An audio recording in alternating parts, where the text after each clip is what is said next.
Folks come from all over to celebrate Mardi Gras in New Orleans.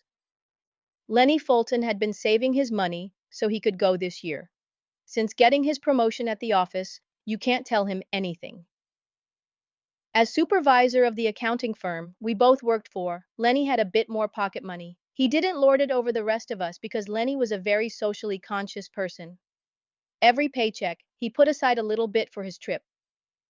Finally, Mardi Gras came and Lenny was overjoyed. He intended to stay the entire week so he can experience it fully. I didn't have much going on, so when he asked if I wanted to go along with him, I didn't refuse. I gave him my share of the hotel fee and I booked my flight. Lenny had his ticket weeks ahead, so we didn't get to fly together, but we agreed to meet up later once we landed. New Orleans was bustling. There was a lot going on. The streets were decorated with green beads, masks, and necklaces. You couldn't walk 2 feet without someone trying to sell you something. I thought he was going a bit overboard when he entered a store to buy a costume.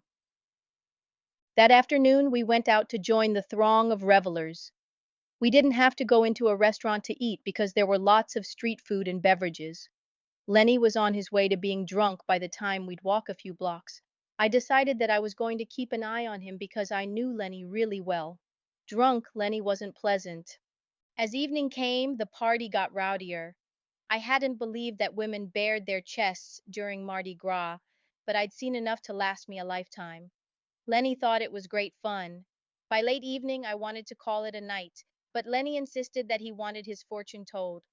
We'd passed several such booths as we partied from block to block. "Why don't you come here, young man? I can see you have questions you want answered," a young woman with colorful clothing said loudly. At least 10 beaded necklaces covered her ample chest, and I swore. She shimmered. Lenny stopped in his tracks and turned toward her. His eyes were glassy, and he walked toward her booth. It was isolated, and you couldn't hear the crowd much. "How much?" asked Lenny.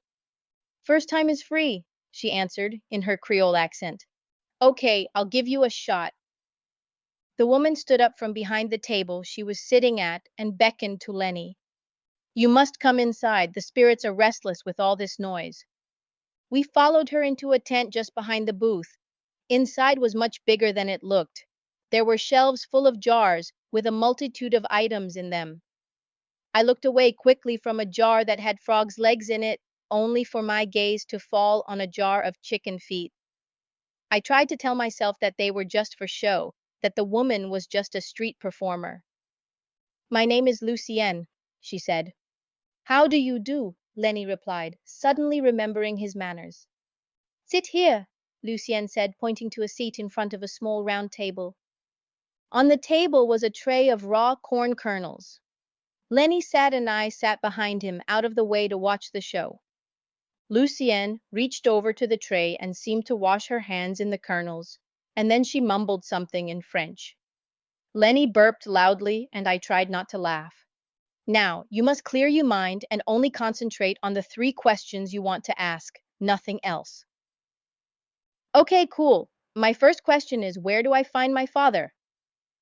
Lucienne closed her eyes and hummed a bit, while I almost fell over from the chair I was sitting on. It would seem that there were things I didn't know about my friend. For as long as I can remember, Mr. Fulton was a constant in Lenny's life. If Mr. Fulton isn't his father, who is? Lucienne began to rock back and forth until I thought she would fall out of her seat. Then, suddenly she stopped and opened her eyes. "Gerald Washington died 3 years ago." "Where is he buried?" asked Lenny. "His body is in Iraq." "You have one last question left. Ask something important."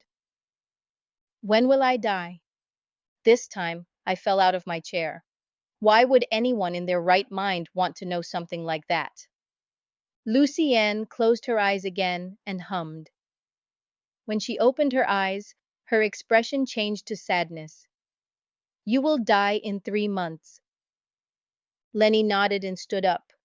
There was no expression on his face, like the news of his imminent death was something he already knew.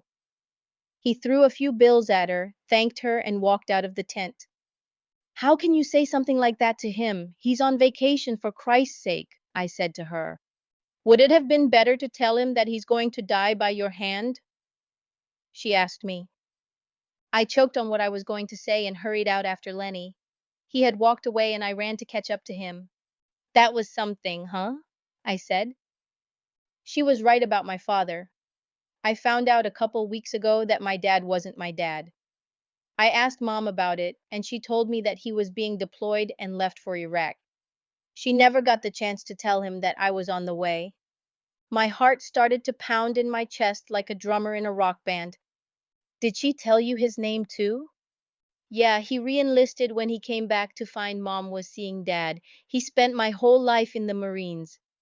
Was that lady right about his name, I mean? Yeah, she got that right too. I was afraid to ask what he thought about his last question. Lenny and I have known each other since kindergarten. We backed each other up from junior high and all through high school. I was the first to know when he lost his virginity, and I was the one who talked him out of trying coke. Lenny was short for Leonard, and we figured out early that Lenny was way cooler than Leonard. We didn't have a variation for my name. Cole was short, and it was neither cool or nerdy. I was just Cole Summers. We returned to our hotel room, and Lenny fell into bed in a drunken stupor. I tried to go to sleep, but couldn't. What that fortune teller said kept me tossing and turning. She said that I was going to kill Lenny. Why would she say such a thing? And why would I kill my best friend? The next morning, Lenny awoke a bit subdued. I surmised that he was thinking about what Lucien told him the night before. We went downstairs for the complimentary breakfast and then hit the streets.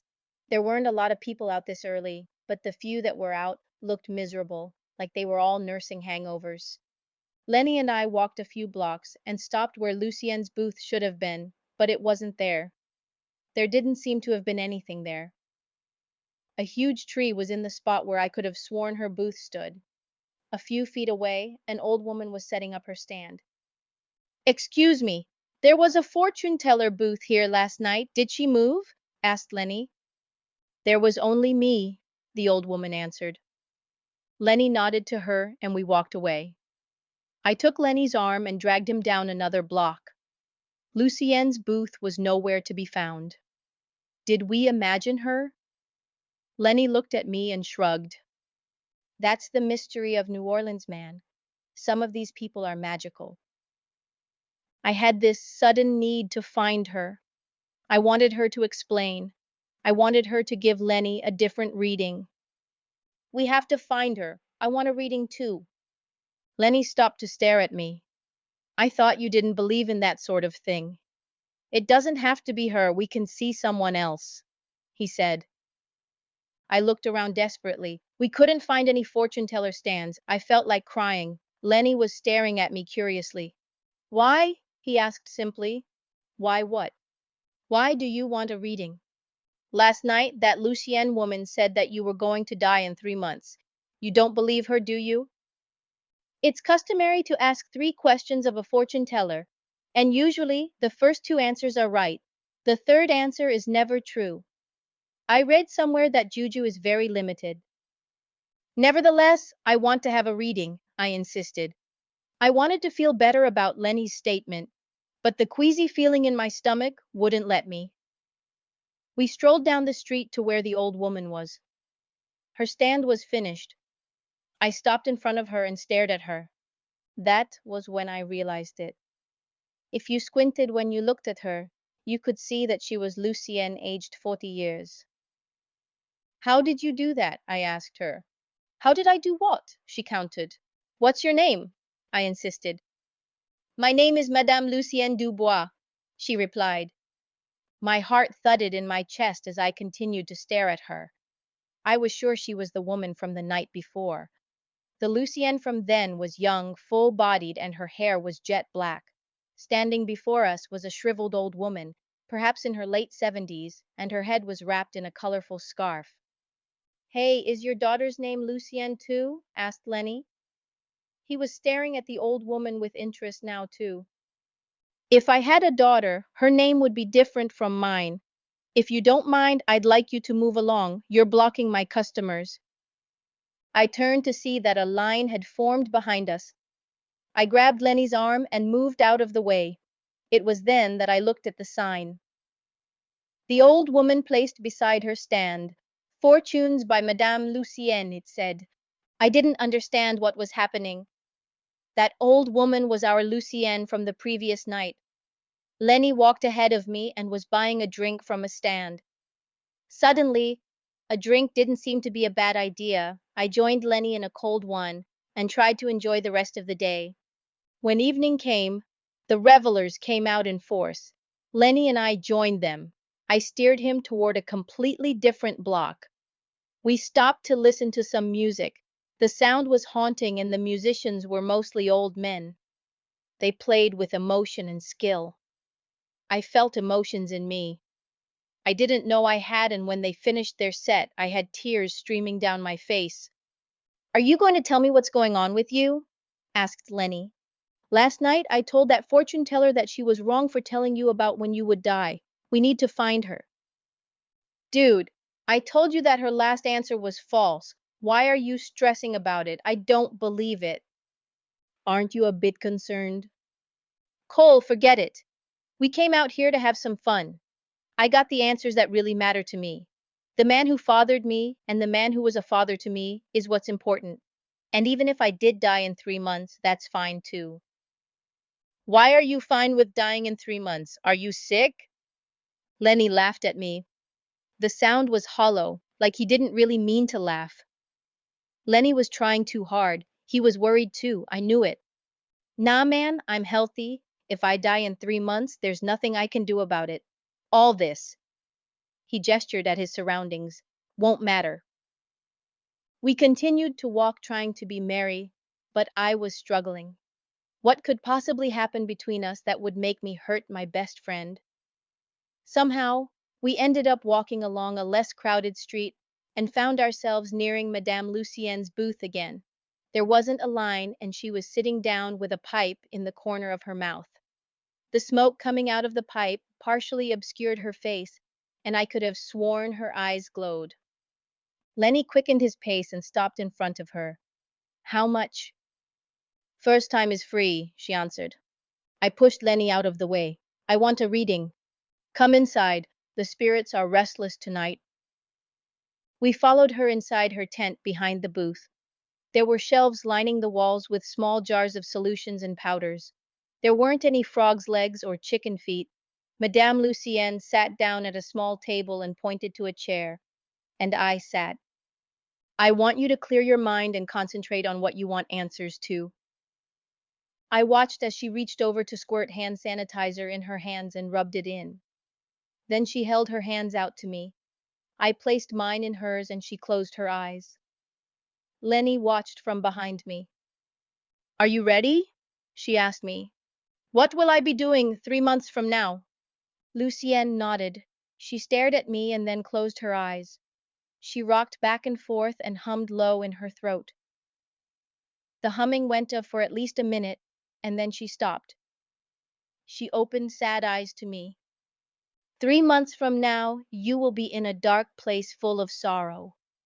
Where will my friend Lenny be 3 months from now? I asked. Lucienne's eyes darted to where Lenny was standing behind me, and then she closed her eyes again and hummed and rocked back and forth. Then she opened her eyes and whispered, Your friend Lenny will be somewhere far away. When will I die? I asked her. She shook her head. I do not have an answer for you, young man. Lenny grabbed me and forcefully dragged me out of the tent. I was stunned. Lenny didn't let go of me until we were in a bar where he ordered 2 beers. What was that back there, man? He asked me. What do you mean I was getting a reading? Lenny stared at me for a long time. He finished his beer and signaled to the waiter for another. I was still nursing mine. I didn't want to drink. I wanted to know why Madame Lucienne couldn't answer my last question. This fortune-telling stuff is putting a damper on our vacation. We're supposed to be having fun, staring at tits and hoping to get lucky. Look, we have a few more days before we go home. I say we stop with this doom and gloom stuff and find us some girls. What do you say? I smiled at Lenny and nodded. 3 months from now is still an unknown to us. If we were careful, Lenny and I would be just fine. I lifted my glass and took a long swig of my beer. Then I slammed it down on the table and gave him my biggest smile. The following days, Lenny and I had the best time of our lives. We visited historical places, met two very nice girls, and on our last day, we both got lucky. We grinned at each other on the flight back because we had a great vacation. Lenny may have put the whole thing behind him, but I didn't. As the third month approached, I slowed down and examined everything. I played scenarios in my head to figure out every outcome. I tried to stay away from Lenny the closer we got to that last month. Lenny was oblivious to what I was trying to prevent. We never spoke of what happened in New Orleans. Our coworker at the office asked, and we showed them pictures of the places we'd visited. When someone asked if we had our palms read, Lenny told them that we were too busy trying to score. One thing Lenny did when we got back was contact the Marines Corps. He made inquiries about his father. Gerald Washington had been missing in action. However, they contacted him a few weeks later to say that the Department of Justice had been campaigning for his remains and were finally successful. Once they had his remains, he would be buried in Cypress Hills National Cemetery respectfully. I offered to go with him, and he said it was something he wanted to do alone. I told him that I understood and left it at that. That final week of that third month, I was extra careful around Lenny. As a matter of fact, I avoided him. He had started to work some extra hours, so it worked in my favor. That last day of the month of November, I called out sick. Lenny called to check on me, and I didn't answer. I was afraid to talk with him because I didn't know what would happen. When midnight came, I breathed a sigh of relief and closed my eyes to sleep. Lenny was right. The third answer was wrong. Lucienne was wrong. December was cold, and we were gearing up for Christmas. Lenny and I hung out again. The firm planned its annual holiday party, and I shopped for the perfect gift for Lenny. The day of the party, we went for haircuts and shopped for ugly sweaters. The manager of our firm was handing out drinks, and I watched over Lenny because I didn't want him to get drunk. A drunk. Lenny was not pretty. When it came time to exchange gifts, I was pleased that he liked my gift. I got him the extended version of Rainbow Six Siege. He went nuts and couldn't wait to go home to play it. Somehow Lenny got drunk and I didn't want him to drive, so I volunteered to drive him. I promised that we'd go back for his car in the morning. I let out a sigh when he stepped out of my car and waved me off. I drove home and went to sleep thinking that Lenny was going to be up all night playing the game. The next morning I awoke to the sound of music. I couldn't figure out who was playing music so loud that I could hear it in my apartment. I opened my eyes and didn't recognize where I was. I looked around to see four white walls and a glaring overhead light. The sound of beeping machinery next to my head and a small radio playing music. Doctors and nurses rushed into the room, all of them staring at me. Mr. Summers, how do you feel? Do you know what the date is? I was confused by what they were asking me. What? Mr. Summers, you were in a car accident. Are you feeling any pain? What car accident? Where's Lenny? Mrs. Fulton came into the room, and everyone moved to let her through. She had a sad look in her eyes, and she was crying too. She reached out to touch my hand, grabbed it, and squeezed hard. You took my boy from me. You killed him, you bastard, she screeched. I stared at her in disbelief, and the hospital staff pulled her away from me. I blacked out and knew no more. The next day I awoke again in the hospital room and strained against the handcuffs. I looked down at it. A movement at the foot of my bed caught my eye to find a police officer. He stood up and came around to stare down at me. What's going on? Why am I in cuffs? You were involved in a fatal automobile accident. You crashed your car, killing your passenger. You were lucky. You've been in a coma for the past 6 months, he replied. My heart started beating hard and I could hardly catch my breath. I must be dreaming, I thought, yet I had to know. Who was my passenger? I asked the officer. Leonard Fulton, I didn't know I was screaming until the room was filled with doctors and nurses. I screamed and screamed until someone gave me a sedative, and I knew no more.